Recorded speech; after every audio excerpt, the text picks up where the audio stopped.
You're listening to the No Labels, No Limits podcast with best-selling author Sarah Box, where you get the inside scoop on the steps action takers and decision makers take to align their purpose to their principles and achieve their goals in business and life. We focus on the mantra, no labels, no limits, no excuses.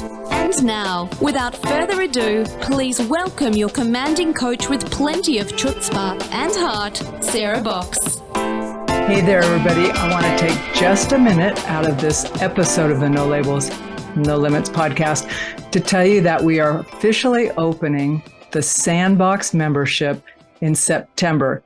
So if you're not already on our mailing list, please click the link below to either sign up for the membership or get on the waiting list for the membership. And if you click the link, you'll find more information about what's included, what our plans are, and better yet, you'll be on early enough to help decide what is most important to you to experience in the first 3 to 6 months of the membership. So don't wait. Click the link below and join us in the Sandbox where fun happens. We get to do a little R&R, little learning, support one another, and really grow and expand in ourselves, in our lives, and impact the world in a profound way. So come on over, join us. Hey there, No Labels, No Limits podcast listeners. Welcome back. I'm Sarah, your host of the No Labels, No Limits podcast, where we are on a mission to help individuals, teams, organizations, nonprofits, entrepreneurs to think outside the box, move beyond limiting labels and beliefs, and create a profound impact in the lives of others, however that looks in each of our lives. But we do this by sharing accomplished and inspiring guests who have challenged their own limiting labels and beliefs to pursue and accomplish personal and professional goals. So today, I'm excited to introduce a truly remarkable guest, Stacy Francis. When I read Stacy's bio, did some digging in her background, I even got more excited because she's super knowledgeable in her professional field, but she's also very deep in her personal growth. And I think that combination of things is unstoppable. So let me tell you, Stacy is the president and CEO of Francis Financial, which is a fee-only boutique wealth management, financial planning, and divorce financial planning firm. And she's dedicated to providing that ongoing comprehensive advice for successful individuals, couples, and women in transition, such as divorce or widowhood. She has a lot of certifications. We'll put them in the notes because once I start reading them, it'll start sounding like really long. But the big piece for you to take away from that is she knows what she's talking to, and she has more than 20 years of experience in the financial industry. But one of the things that made Stacy really stand out to me is she founded a nonprofit called the Savvy Ladies. She's also the host of the Financially Ever After podcast and the author of the white paper, Unveiling the Unspoken Truth, the Financial Challenges Women Face During and After Divorce, and Financial Help for Widows, a complete resource guide. So clearly, she knows her stuff. She's got folks in mind. She's got a heart for helping people. And so that's going to guide some of my questions with her. She has a profound story that changed her life by someone very close to her when she was younger. And we're going to talk about that. I do want to know more about what motivated her to start her nonprofit and what she's learned through that process, and ultimately why she is so dang passionate about women's financial security and wealth planning. You know, and as I say that, I wonder how many of us women actually think about that. It's like we want to make sure we're in a good space, but how many of us actually thinking about it as wealth planning, just not beyond just being secure in the here and now or even into retirement. So she can tell us about some typical misconceptions and barriers and then what we can actually do about them to get unstuck and move forward. So with that introduction, let me formally welcome Stacy Francis to the podcast. Hi, Stacy. Hi, Sarah. I'm so excited to be here. Well, I'm excited to have you here because I know my own journey into financial learning and growth started really young, but that was in the holding on to and managing my own money, like when I got my first bank account. But it wasn't until many years later that I actually started thinking about investing in myself, really, that mind shift from just having money to actually making it work for you and investing in yourself and thinking long term. I wished I had known you then, because then it would have been a lot smoother and I wouldn't have had to like pick and choose and go, what does this mean here and there? So before we get into the nuts and bolts of that, can you share about your own kind of, how did you get to do this work story, your background on that? Yeah, no, I'm happy to share. It's interesting. There's not too many little girls that when you ask, what do you want to do when you grow up, say, I'd love to be a financial planner, and I like to focus on helping women who are widows or are thinking about going through divorce. You're just not going to see that. And I never expected myself to go into this field. In fact, I was the little girl who sat in the back of the math class. And that was even worse because I needed glasses and I refused to wear them. So I couldn't even see the chalkboard. But fast forward several years more, I started to notice things. My grandfather, when I would go visit my grandparents, he would not treat my grandmother nicely. He would say really mean things to her. He had a really violent temper. He also had a drinking problem and was an alcoholic. And what eventually I realized later is that there was also physical abuse. And it was coupled with, of course, emotional abuse that I had seen all my life, but something else that I never really knew could happen called financial abuse. And so my grandmother was really trapped in a marriage. And it was a really big learning for me of how lack of financial education, lack of financial empowerment, not having that support can trap women in unhealthy relationships and dangerous relationships. And eventually she actually passed away because of the abuse. So it, was one of the most heart-wrenching times of my life. But what I'll talk about today is how my journey of healing really gave me the courage to do some really big things in my life and to be able to pay it forward. So how old were you when your grandma passed away and you put all these pieces together in your own head, like this plus this plus this is being financially imprisoned, basically? Yeah. So it was in my 20s, and I'll be honest that I had a lot of anger, obviously, with my grandfather, but I actually had a lot of anger with her. And before anyone judges me, I couldn't fathom and understand how a smart, strong woman would ever put up with that. And it wasn't until losing her that I learned and drove myself to try and understand domestic violence more.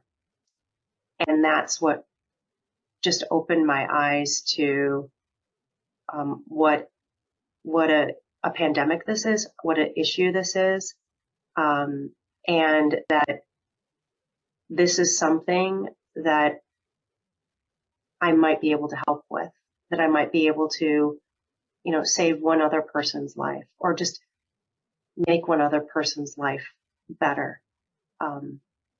For women, I truly believe it's not about the Gucci handbag, although for some people they really like that. But women and money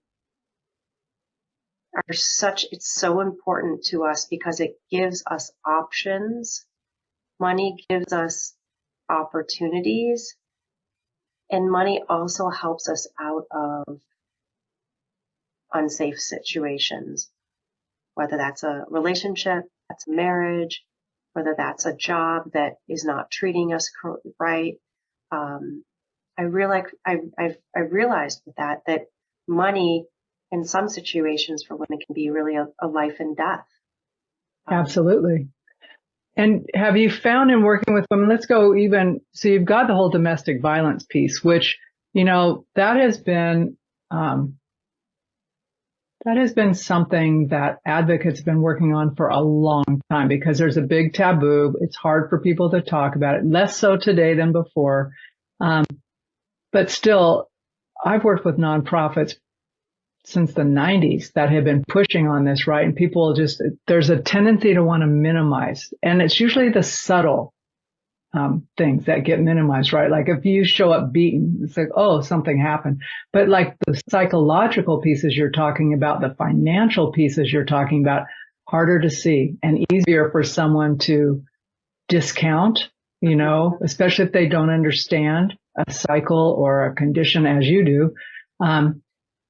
So I'm curious, was that what drove you to start Savvy? Yeah. So for me, I ended up launching the charity when I was 26, and it was my way of making sure that no other woman finds herself in that situation. I'll be honest, part of the reason why I went into this field was because I didn't want to become my grandmother, and realized that for me to understand money, well, I better start to take courses.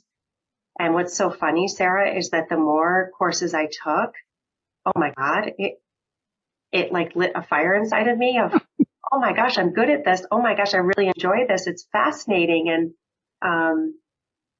and so I started Savvy Ladies with that mission of empowering women. And we serve women, all different backgrounds, from as young as 18 through their 80s. Some are in, unfortunately, financial abuse situations or physical.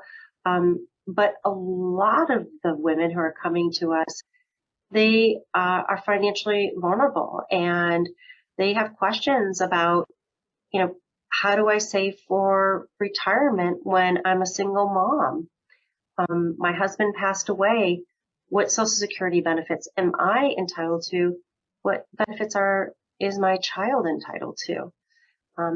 Starting their first job and having questions about, do I pay off my $100,000 in student loans, my $20,000 in credit card debt, or do I put the money into my 401k and get a match?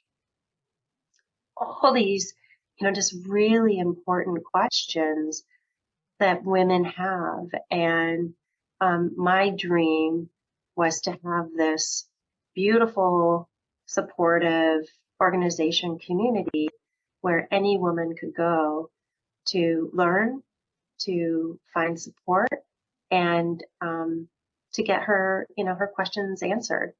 And fast forward, here we are, 20 some years later. It's been a journey, but boy, it's grown to be far beyond anything I could ever, really, quite frankly, Sarah, could have ever even dreamed of or hoped of. Well, when you start something and you're passionate about it, you just keep going, right, and see what evolves, and you can morph it to address what comes up with the gals you're helping.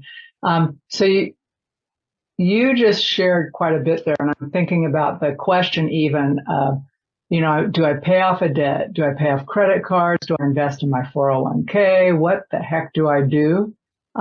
So let us say that it is a 25-year-old, 26-year-old, as you were when you started Savvy, and that was the situation. They had college debt, they got credit card debt, and now they're in a company, they're going to get vested, they can put money into a 401k.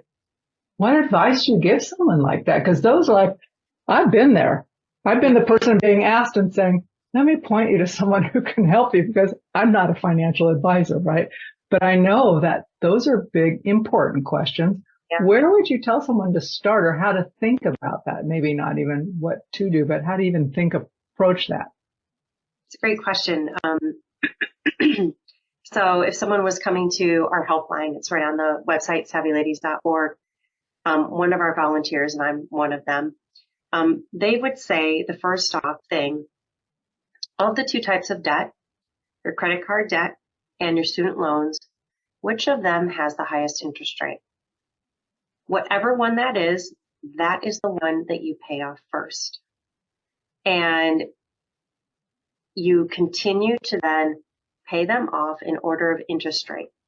Now, there's a point when it makes more sense to invest money in the market than it does to pay off a debt. Most people, when they think about that equation, they think about, do I pay off my mortgage or do I invest money? And for 99% of folks, it's usually don't pay off the mortgage, invest your money. And so if you're looking at an interest rate of like 3% or 4% or even 5%, then most likely it's better not to pay it down and take that money and put it into the market. Even more so if you're able to put it into your retirement plan at work, 401k, maybe a 403b, a TDA, they have lots of names, and if they match it. And what you want to do is put enough money in to at least get the full match. And why that's so important, I always say, what would you do if you're walking, I live in New York City, you're walking and you see a $100 bill sitting on the ground, just sitting there. What would you do? Well, you'd pick it up. Now we would look around, right? And we would make sure that it's not someone's, but you wouldn't just leave it there. And that's what a lot of Americans are doing, is they're not getting their match from their employer, and they're really just leaving free money laying around, all around them as they walk or commute to work. So that's what we would say as a volunteer, someone coming to the helpline. Yeah. And is that generally because people think shorter term, but I have this cash now, or it's a long time before I see what comes out of is there a reason people miss that, like the quote unquote free money? Often it's because we have so many competing financial priorities. We have, it could be credit card debt and you're paying that down.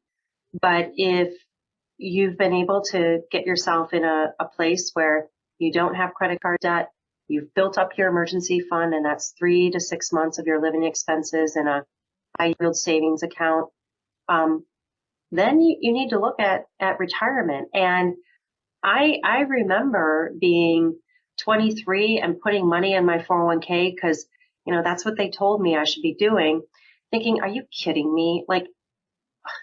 Number one, the amount of money I can put in is pathetic because it was my first job, but I put in the amount I could, and I struggled to get that $5,000 in because at $5,000, I could get a full match. And they then put another $5,000 in for me. And, $10,000, what's that? But what I will tell you is that if you put, let's say $7,500 in from age 25 to age 65 each year, and it earns about a 6% rate of return, you're looking at almost $1 million in your nest egg by age 65. But it's hard for our brains even to compute how can $7,500 a year make such a big difference to me? But you know what? It actually really does. And so when you're thinking about all those different financial priorities, know that it doesn't have to be perfect. Just do the best you can. And trust me, every additional dollar you add to it will give you thousands and thousands of dollars more in the future. It is hard to see that when you're young. I remember the same thing you're talking about. I'm going, really? And so someone told me, they said, can you put 10% of your paycheck in? And I said, I computed it. I'm thinking, yeah, I'd have to give up some of this other stuff. It wasn't going to affect my ability to put a roof over my head, pay my, power bills or feed, right? It was just going to be a little inconvenient for some fun stuff. But I started doing it. And, once it's gone, especially before you ever get your paycheck, right? You just get used to living on that. So you don't notice. And to your point, when I left my firm and went out and started getting my payouts, well, actually, I delayed pulling those out just because I'm thinking I don't need them right now. But it was shocking to me what had accumulated because I tried to hit the match every year. It's like, I'm not leaving money on the table. But someone had to convince me that, like, Sarah, just do it, right? You don't have any credit card debt anymore. You took care of it. It took a while, though. It's not an overnighter. But I'm so grateful someone told me that because I would have been in a slightly different position. So, okay. And then when you do that so you talked about like where to start with that, the competing priorities, like that kind of challenge for us, which are very real, especially with our economy being kind of wacky, right? And prices being a little bit up and down and all over. Do you have how do you help folks plan for that, the volatility in it, especially if you're invested in something? Because that can really be a shocker when you see that sometimes. Yeah. I'm really passionate about this subject of investing, especially for women. And I love to talk about this because we as women, typically don't have as much investment experience. Also, women compared to men, when we take different surveys, we also score ourselves lower on our ability for investing, and also our confidence level around investing is a lot lower. But what I have to tell you, Sarah, what studies have also shown is that we're actually better investors, right? Like it. Women actually tend to, over the long term, with the same risk, outperform our male counterparts. So how do we do it? Thanks. That's my question. And hopefully this will help everyone kind of raise their own confidence level. Well, the first thing is that we like to research. We don't just throw money in the market. We really do research. We'll do reading. We may talk to a financial advisor. And we're more likely to put that money in to have it work for us and have it work for the long term. Men are more likely to, once they start investing, engage in what's called market timing, which is what it sounds like. Buying when you think things are going to go up, selling when you're going to think things are going to go down. And what we know about that is that people who do that are typically wrong. And they underperform in their investments, different studies, anywhere from 1% to 3% a year. So pretty big numbers. So women tend to outperform, again, for two reasons. Number one, because there's a lot of research and thought that goes into how we actually invest and what we choose. And then number two, we tend to be more committed to those investments in good times and in bad. There is one area, though, that we do need to, I don't want to say improve upon, but to talk about. And that's that we tend to also invest more conservatively. And that may not be a bad thing, but for a lot of women who are financially behind, investing more conservatively can actually be dangerous, even though we don't think of it that way. Because we as women need significantly more money when we are starting retirement. But the reality is that women typically start retirement with 30% less in assets, even though we live much longer and actually our expenses in retirement are higher. And it's not because we're going shopping at Chico's all the time. It's because we have greater medical expenses and we really do live longer. So, investing is something I'm just absolutely passionate about. And what I do have to say is that to be a good investor, if you watch a lot of these like TV shows, it makes you feel like you have to be Albert Einstein, or you have to be, a great investment mind. And the reality is a lot more boring. You can build a diversified portfolio with a few mutual funds and let it grow.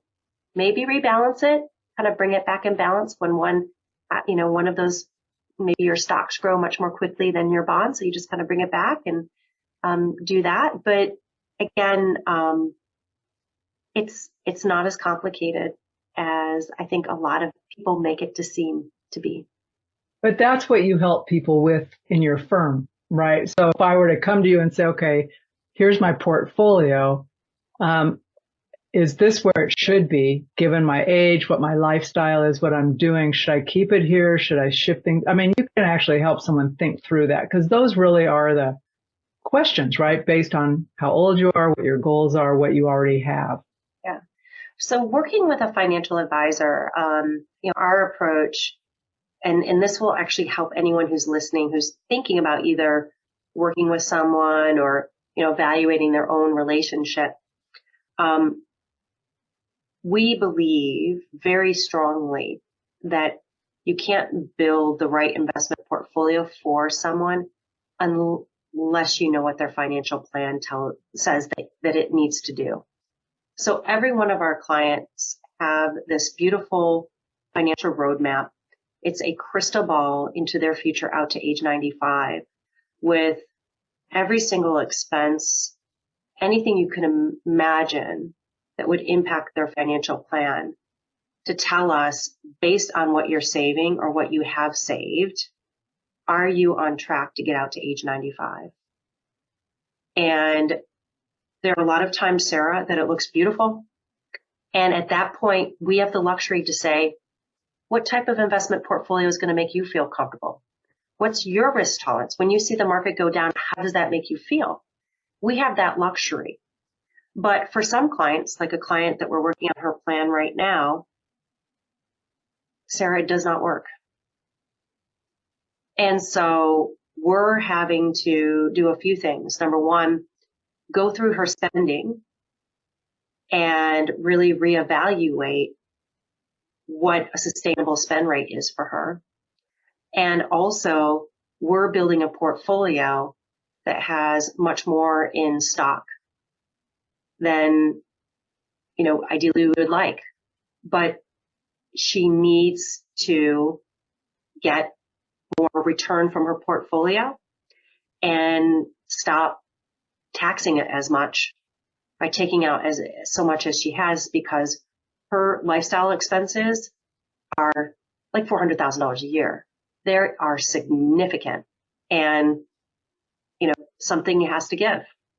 So when you say lifestyle, does that include things like mortgage and the month-to-month expenses? Yeah. When we include, I hope everyone's sitting down, and you guys know that this is New York City. So this is not true of everyone who lives in New York City. But when you add also the real estate, then it's actually closer to about $650,000 a year. Okay. So you can understand with that spend rate per year that even a unbelievably significant amount of wealth isn't going to bridge you out to age 95. Yeah. No, that's why I asked, because it's like when you think about spend rate, and you said lifestyle. So lifestyle can, for some folks, just mean on top of the basics, right? So I got to cover this, but then lifestyle is the other stuff. So that's helpful for you to define what it is. And then if you add in these other things. And so folks listening, and I'm doing this for myself as well, is to remember that your geographic location, your health conditions, all that stuff are going to affect your plan, correct? Oh my gosh, very much so, impacts your plan. The plans that we write detail expenses down to like your Starbucks coffee, what you're earning, the taxes based on that, where you expect to retire, what your housing will look like, healthcare costs, Medicare costs, all of that. I mean, it's fast. I love it because essentially every plan is kind of like a puzzle to make work, and some are harder than others. But I think the biggest message for everyone listening is that you have the power to set yourself up for financial security. You do. And the number one factor is how much you spend versus how much you earn. I have met individuals with millions and millions of dollars who have been able to save that, earning $150,000 a year. I have met individuals who earn $5 million a year who have barely $500,000 saved. And what the big story is, Sarah, is that we are in control of our financial destiny. It is up to us, like you did, to put ourselves first, to save for our future. And I always tell individuals, I always just ask that question, do you love yourself? We do, yes. I love myself. Are you going to love yourself, that amazing woman, in 40 years? Well, of course I'm going to love her. Don't you want to take care of her then? Like that mind shift all of a sudden, and I'm getting a little bit of goosebumps, but like, yeah, I really want to take care of her. I want to make sure she's okay. And that's what this is. That's really what it is. Well, and it can include some uncomfortable conversations, right? Because we want what we want when we want it. And when you were talking about the difference between women and men, I remember I think it was recently after my husband and I got married. So I'm wife numero dos. But he had his retirement, like he was still working. But he said, well, we need to deal with what I'm going to do with my retirement fund because our CPA is going to ask us that. And I know how it goes, right? You cash out, you start spending it, it's done, right? Like if you set it up that it remains after you die, I'm covered, right? But you get more money. And I said, honey, that is the biggest scam I ever saw. You know what? If you want to provide for your family, you provide for your family and we live on less now. So he says, I don't know that that's the best idea. And I said, why don't we ask our CPA? Because I knew what he'd say. And he looked at me and my husband says, this is what Sarah's thinking we should do. And he looked at my husband and he says, why would you do anything other than that? He says, don't you want to take care of your family when you're not here? And I said, maybe you'll outlive me, but stats say you're not. Right. But it was uncomfortable for me to say that because I felt like, well, you earned that and that. And I thought, nope, this makes sense. I'm taking care of my money. It all goes to you. But it's really having to say, look, it's money.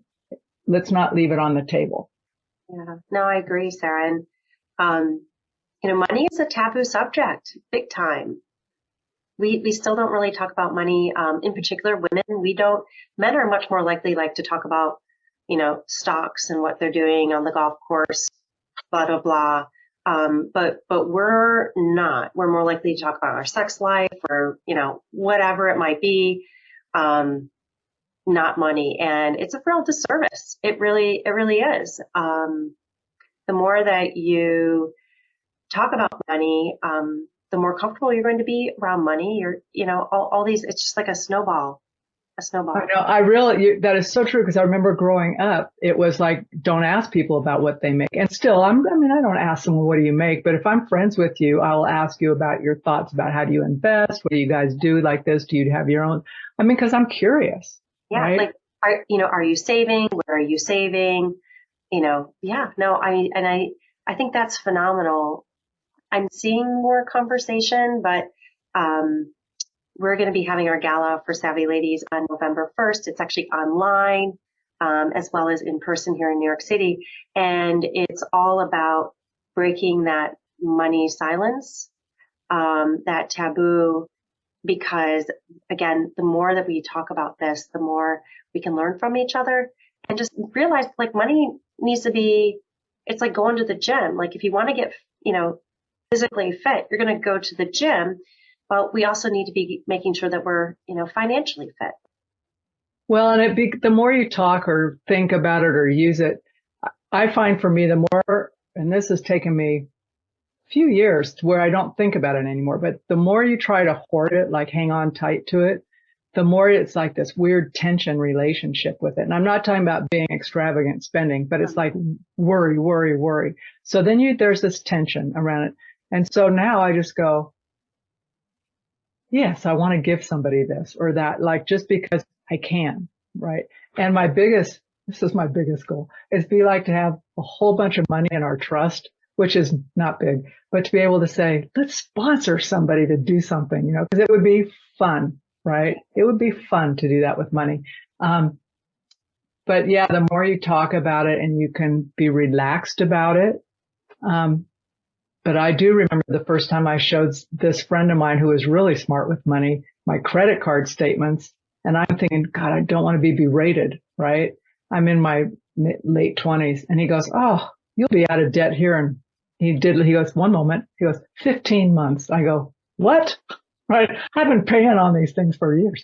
And he goes, oh, no, let me show you. He basically said what you said. Let's go the highest first. We're going to get rid of that one. Pay the minimums here. We're going to knock these out. Sure enough, they were gone. But it had to be that, let me show you my embarrassment. Will you lovingly help me out of the hole? And it was great. That's why I love what you're doing with Savvy Ladies. Yeah. I mean, I think what's really important for all women to know is that there's no judgment, Yep. I mean, I'm not going to be berated when I go to the optometrist and they're doing the glaucoma check and I don't quite maybe understand all the terms they're saying. No one in the world would expect me to understand that. But, we do have that concern of like, it's almost shame. Like I should know this, but how are you supposed to know this if no one ever taught you? One of the things I always like to think about that sounds so absurd. I'm going to be jumping on a plane to England. And, can you imagine, Sarah, as I'm getting on the plane, I'm turning right to go down the aisle and the captain comes out and taps me and says, hey, I'm not feeling well. Do you mind taking over for me for this flight? Right? No, that wouldn't happen. That would never happen. But for a lot of people, that's what we're asking women to do. We haven't gotten the training. Most of our families didn't really speak about money. And so we find ourselves doing the best darn that we can, but, we don't have a place to go to get that financial education, to get that support. And so obviously everyone should go to savvyladies.org. I mean, there's so many hundreds of TED Talk like videos and hundreds of self-paced workshops, that helpline I mentioned.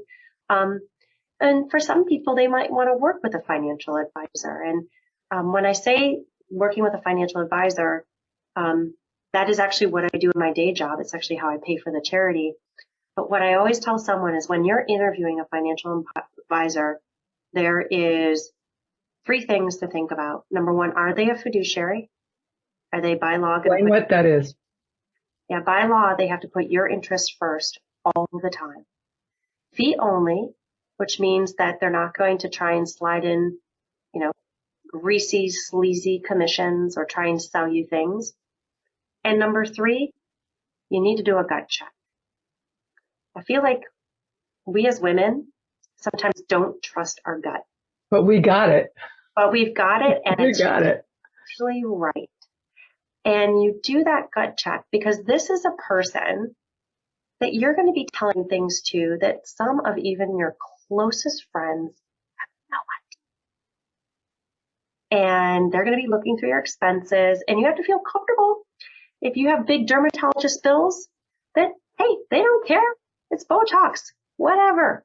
That you spend money doing whatever. I don't even know. As long as it's not illegal, you have nothing to worry about. And you want to make sure that that's a person that is going to embrace you with open arms, with no judgments, and just support you to live that most wonderful life that we all deserve. So that's the thing is, you don't have to do it on your own. But what I just say is, make sure it's a it's an advisor that you really can connect with and build that trust over time.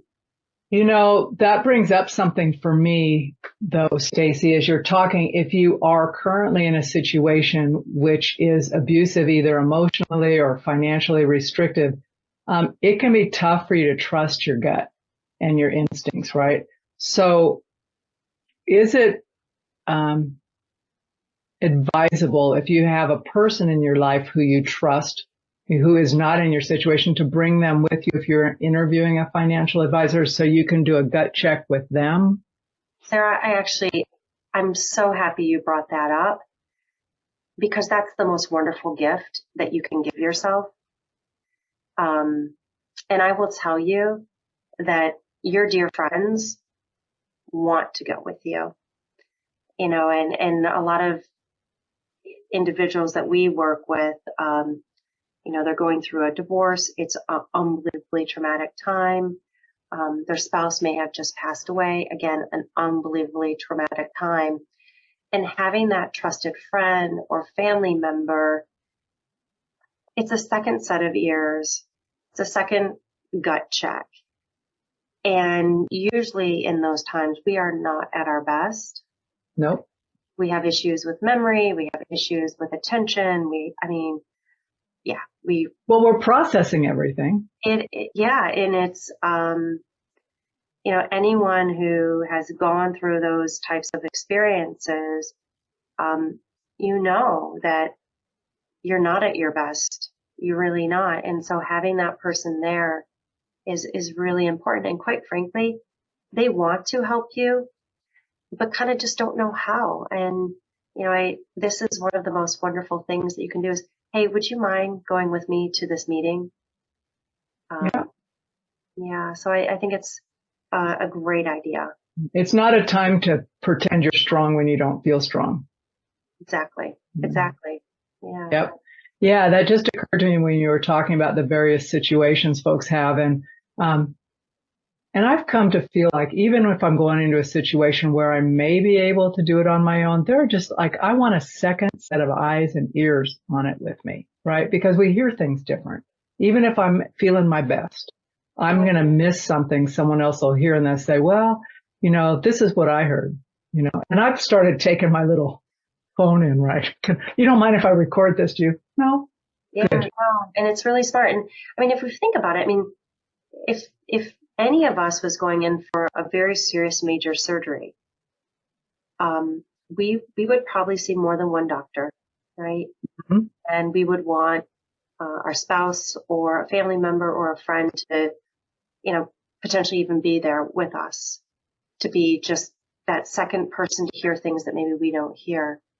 It's very much like that. I know for my mom, when she was diagnosed with cancer, it would always be my dad or my mom or myself that would go with her. And we would hear things differently, right? And we would write things down. And it was so much better because you almost can't process everything. No, you can't. Okay. And the doctor's speaking to the patient, right? So you actually can write down things. You can. I started doing that with my sister. I said, what are your questions for the doctor before we get in there? And I said, I want to make sure that if he doesn't cover them, we ask them, right? This is what I really want to walk out knowing this, right? Sure enough, she could get going with it, but he'd bring up some other questions he needed to know. And then he would say, so what else is there? And I said, well, one moment. And I'd bring out my paper. I said, oh, we covered this and this. She wants to know this also, right? Or I would say to her, do you feel you got your answer to this question, right? But like just having that external brain is helpful. And money is something to really have that with. Yeah, no, I agree. So now I want to shift gears on you here because we could go a long time. You have mentioned during our conversation that you have all these resources, but two in particular stood out to me that you told me about. One is your free financial help for widows resource guide, and the other is free divorce financial help for women resource guide. So we'll have those in the show notes, and then you can go and we'll have all of your contact information in there. But I do want to ask you, because we're asking our guests now to share something they learned or took away from a previous podcast guest, a previous No Labels, No Limits guest that, really perked their ears up and something you learned. Do you have something to share with us? Yeah. So, your episode 305, and it's a podcast that features Richard Allen. And I learned something from him that kind of kicked me in the butt a little bit in a good way. I'll say this why. One of my mottos of life that I have always followed is feel the fear and do it anyway. Live a courageous life. I did that with the charity at 26. I mean, I had no business opening a charity at age 26. I had $100 that I started it with. And then I, at age 27, started Francis Financial, my wealth management firm, really to pay for the charity, but also, you're 27 and you're, opening a wealth management firm and you're managing and investing people's entire life savings. But again, feel the fear and do it anyway, because I knew it was the right thing. And I knew that my life needed to be about helping others. And that was for many reasons, but part of it was my own healing from losing my grandmother and trying to pay forward and make her proud that her story matters and her story inspires others to live a better life. And so at a very young age, I definitely had an uphill battle and creating these two amazing firms. And I've been able to do a lot of things that I was very afraid of. I just spoke on Capitol Hill about the financial challenges women face as widows. I've been in the NASDAQ closing the bell and doing a live speech. I've written, hundreds of articles that have been published. But the feel the fear and do it anyway. The one thing I have not done, Sarah, is write a book. And Sarah, it's been on my bucket list for years. And the fear that I have is, number one, who really wants to listen to my story, right? So that's one of the messages, right? Not true, but sometimes I have that message. And secondly, it's only professional writers that really can do this. And the reason I share this is that Richard Allen admitted that he just never saw himself as an author. But someone had come to him and said, you really need to write about your experience. And then all of a sudden, he found himself on his 9th chapter. His story really resonated with me because I realized that every story has an ability to help people. And if your story can help other people, that needs to be told, number one. And number two, that you can be an author by just getting that pen and paper and starting that process and not necessarily having to have that, formal training. So that was something that I really took. And it's funny because so many, even just this week, getting ready for this podcast, I had another person said, Stace, when are you writing the book? And so, yeah, so I'm ready to feel the fear, Sarah, and do it anyway and start writing that book. So I have no doubt that people want to hear your story. It's relevant. It's powerful. Women need to hear it. Young women, older women, all of us need to hear it because it is a story of hope and transformation from where we are to where we want to be. Because you basically laid out, if this is your dream at 95, whether you're 18 or 30, here's how you can get there, right? Who doesn't want to know there's a path forward? So I hope that the next call I get from you is, hey, Sarah, I'm ready to launch my book. Hey, can we talk about it on the No Labels, No Limits podcast? And my answer will be, of course we can. So I'm expecting that from you. Just reach, because I'm serious. I'm not joking about that. I would be honored to do that with you, but I just would feel so great knowing that what you know can reach even a bigger audience, Stacy, because not everybody's going to call your hotline. Yeah, no, thank you. Thank you. And I have to say, this is just such a wonderful opportunity, to be able to share. And, I'm also just kudos to everyone who's listening in. I know how busy we all are. But what this is doing is this is investing in you. And I know we talk about stock market and investing and how darn important that is, but investing in yourself is just as important too. So you got to do both. Absolutely. So Stacy, thank you so much for being a guest on today's episode of the No Labels, No Limits podcast.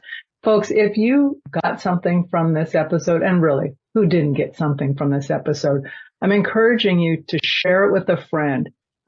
If you have a daughter, a wife, a sister, somebody who you just know could use the information Stacy shared, please share it with them, because you never know whose life you could change by doing that. And also, maybe just practice being a little more comfortable talking about money. It's not cringeworthy.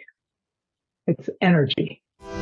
You've been listening to the No Labels, No Limits podcast with best-selling author, change agent, and strategic vision coach, Sarah Box. You can grab the show notes and find out how to work with Sarah at sarahbox.com/No Labels, No Limits podcast. We'd love this podcast to reach as many people as possible. So please remember to rate, leave a 5-star review, and share the podcast with someone you think would get value from this conversation. Until next time, keep taking those daily action steps to align your purpose to your principles and achieve your goals in business and life.